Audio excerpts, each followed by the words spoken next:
Bismillahirrahmanirrahim. Welcome to Aisha Forces Academy.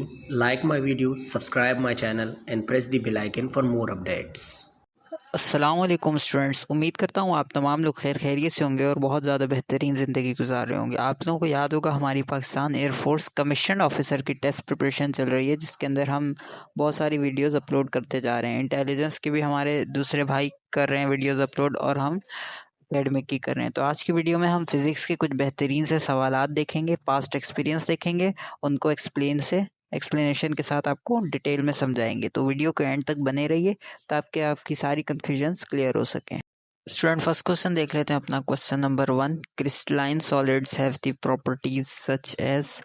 Option number A, irregular arrangement of particles, B, randomly arranged particles, C, regular arrangement of particles and D, amorphous structure। अच्छा, यहाँ पर हमें पूछा गया है कि crystalline solid जो होते हैं उनकी प्रॉपर्टीज़ बतानी है। ये चार ऑप्शंस में से कौन सी प्रॉपर्टीज़ क्रिस्टलाइन सॉलिड की है। तो हम क्रिस्टलाइन सॉलिड को समझेंगे। पहले तो जल्दी से मैं अपना बोर्ड ओपन करता हूँ और फिर बता। अच्छा, तो यहाँ पर हमें क्रिस्टलाइन सॉलिड के बारे में पढ़ना है कि क्रिस्टलाइन सॉलिड क्या होता है ना। तो क्रिस्टलाइन सॉलिड एक क्रिस्टल्स होते हैं। आप किसी भी चीज़ के क्रिस्टलाइन जो शेप होती है ना, वो उस शेप को बोलते हैं जिसमें कोई पैटर्न नहीं होता। मतलब वो कहीं से किस तरह का होता है, कहीं से किस तरह का होता है, उसकी कोई ख़ास शेप नहीं होती। तो इस तरह की चीज़ को हम क्रिस्टलाइन बोलते हैं। और वो सॉलिड क्या होता है, क्रिस्टलाइन सॉलिड यानी कि सॉलिड कोई भी सख्त चीज़ होती है हमारे पास, जिसका हमारे पास जो सख्त चीज़ का मतलब होता है। ये देखिए मैंने पिक्चर ऐड करी है ना इधर। इसके अंदर एक हमारे पास एमोर्फस है सॉलिड और एक क्रिस्टलाइन है। अब एमोर्फस में देखें, एमोर्फस भी सॉलिड है, लेकिन एमोर्फस जो सॉलिड है ना वो बिल्कुल नर्म होता है। एमोर्फस बोलते हैं पाउडर वाली शेप को। अब हर सॉलिड चीज़ का मतलब होता है कि जो एग्जिस्ट करती हो और जिसका वेट हो और वो जगह घेरती हो, वो सॉलिड चीज़ कहलाती है ना। अब एमोर्फस फॉर एग्जांपल आपके पास एक पाउडर है, कोई सा भी पाउडर ले रहे हैं, आटा ले लें, आटा होता है ना घर में, वो एमोर्फस फॉर्म में होता है क्योंकि वो पाउडर होता है ना। अब वो एमोर्फस है लेकिन वो बिल्कुल सख्त नहीं होता है, सॉलिड वो भी, मगर वो बिल्कुल सख्त नहीं होता। लेकिन जो क्रिस्टलाइन सॉलिड होता है, यहाँ पर आप देख सकते हैं लेफ्ट साइड में, ये इधर जो है हमारे पास क्रिस्टलाइन सॉलिड बिल्कुल जो है टाइटली पैक होते हैं। इनके मॉलिक्यूल्स बिल्कुल टाइटली पैक होते हैं। जैसे एक दीवार होती है, एक ब्लॉक होता है सीमेंट का, वो बिल्कुल पैक होता है। उसको हम इधर उधर हिलाएं तो वो उड़ नहीं जाता, जैसे पाउडर उड़ जाता है। तो ये चीज़ होती है क्रिस्टलाइन सॉलिड। अब क्रिस्टलाइन सॉलिड के अंदर शेप बताना है हमने कि क्या शेप होती है। अब जो एमॉर्फस सॉलिड होती है उसके अंदर कोई शेप नहीं होती। जैसे मैंने आपको बताया ना, क्रिस्टलाइन में कोई सी भी शेप हो सकती है, हम कोई भी अपनी मर्जी की शेप बना सकते हैं। लेकिन जो एमॉर्फस होता है उसके अंदर हमारे पास कोई शेप नहीं होती ना। उसको, जैसे पाउडर है उसकी क्या ही शेप होगी, उसकी कोई शेप नहीं होती। तो इस तरह इसका रेगुलर जो अरेंजमेंट होती है वो क्रिस्टलाइन सॉलिड होती है। तो रेगुलर अरेंजमेंट ऑफ पार्टिकल्स इसका करेक्ट ऑप्शन होगा। तो स्टूडेंट यहाँ पर जो हमारा करेक्ट ऑप्शन है वो ऑप्शन नंबर सी होगा, जो कि है regular arrangement of particles. Next question देख लेते हैं। Question number 2, a man throws a ball vertically upward in a compartment of N accelerated train, the ball will fall dash. अच्छा, एक बंदा है जो कि कंपार्टमेंट में है, किसके, ट्रेन के, और वो ट्रेन चल रही है। अब उस ट्रेन में से उसने एक बॉल ऊपर फेंकी, तो अब वो बॉल जब नीचे आएगी ना, सीधी ऊपर फेंकी उसने, अब वो जब बॉल नीचे आएगी तो वो कहाँ पर आएगी नीचे, ये हमें बताना है। इसको हम जल्दी से अपने बोर्ड में चल के समझते हैं। हमारे पास जो कंडीशन दी हुई है वो ये है कि एक बंदे ने, जो कि ट्रेन में है, अब ट्रेन हम यहाँ पर बना लेते हैं हल्की सी। फॉर एग्जांपल ये हमारे पास छोटी सी ट्रेन है,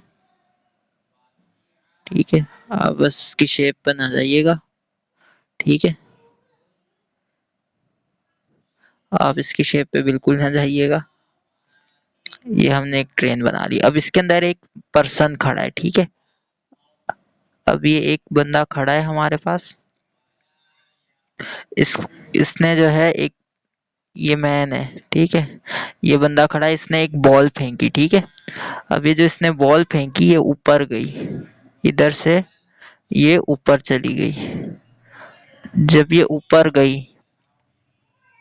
तो ये जब वापस आएगी तो ये नीचे जिस तरीके से ऊपर गई है, ये बिल्कुल उसी डायरेक्शन में नीचे भी आएगी ना।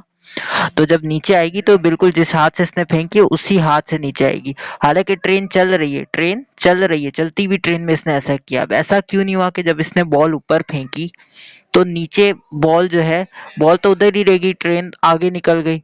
ऐसा क्यों नहीं हुआ? क्योंकि जब एक्सीलरेशन, जब ट्रेन जब एक्सीलरेट करिए तो उसमें जो बंदा बैठा है, वो भी, जो बंदा खड़ा है जो बॉल फेंक रहा है, वो भी साथ में आगे बढ़ रहा है, और जो उसके हाथ में बॉल है वो भी आगे बढ़ रही है। तो इस वजह से जब वो ऊपर बॉल फेंकेगा तो अ, उस बॉल में भी एक्सेलरेशन होगी। जितनी स्पीड उस ट्रेन की, उतनी स्पीड ही उसी बंदे की भी है, और उतनी ही स्पीड उस बॉल की भी है। तो जब बॉल की भी स्पीड ट्रेन की जितनी है, क्योंकि ट्रेन उसको लेके जा रही है, बॉल की भी स्पीड ट्रेन की जितनी है, तो जब वो ऊपर जाएगी तो वो ट्रेन की तरह ही आगे की तरफ मूव करती हुई बिल्कुल बंदे के हाथ में आ जाएगी। अब ये आगे की तरफ मूव करती हुई, ये मैं बोल रहा हूँ आपको समझाने के लिए, ऐसे आपको दिखेगा नहीं। जब आप ट्रेन में खड़े होकर ऊपर बॉल फेंकेंगे तो वो सीधा आपके हाथ में आएगी, क्योंकि ट्रेन और बॉल सब कुछ एक साथ मूव कर रहा होगा, इतनी जल्दी में देख नहीं सकते इस चीज़ को हम। तो उम्मीद करता हूँ आपको समझ आ गई होगी। तो यहाँ पर जो हमारा करेक्ट ऑप्शन होगा वो ऑप्शन नंबर सी होगा, जो कि है इन हिज हैंड। बॉल सीधा ऊपर जाके वापस उसी मैन के हैंड में आएगी। नेक्स्ट क्वेश्चन देख लेते हैं, question number 3। The dot product of force and velocity is equal to dash. अच्छा, डॉट प्रोडक्ट यानी कि फोर्स और वेलोसिटी को हमने मल्टीप्लाई करना है। फोर्स क्या होती है?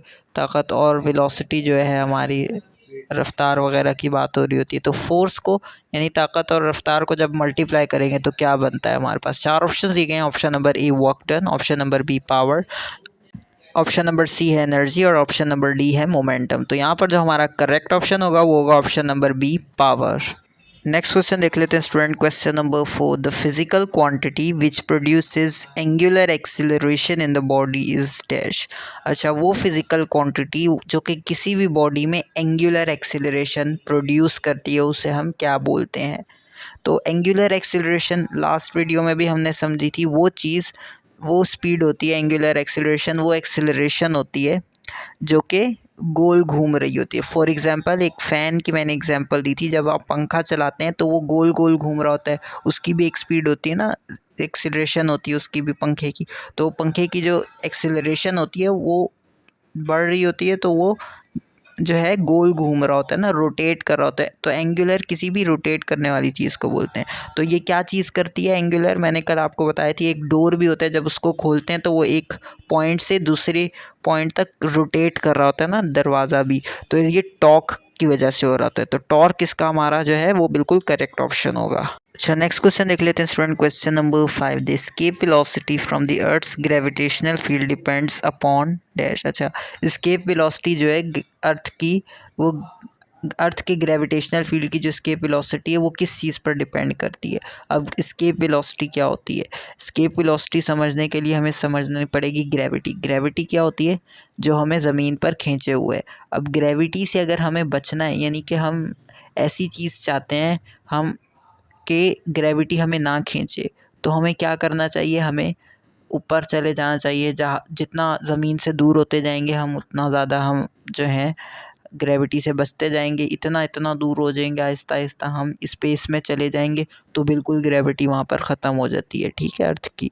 तो इसी तरह ये एस्केप वेलोसिटी यही होती है। वो इतनी वेलोसिटी होती है, इतनी स्पीड होती है किसी चीज़ की, किसी भी बॉडी के लिए, जो अर्थ की ग्रेविटी से उसको दूर ले जाए। दूर ले जाने वाली वेलोसिटी क्या कहलाती है? Escape velocity. किस चीज़ से दूर ले जाने वाली? अर्थ की ग्रेविटी से दूर ले जाने वाली वेलोसिटी क्या कहलाती है? जो एस्केप वेलोसिटी। और ये डिपेंड किस पर करती है? रेडियस पे, अर्थ के रेडियस पे। तो रेडियस ऑफ द अर्थ जो हमारा ऑप्शन है ये बिल्कुल करेक्ट आंसर होगा।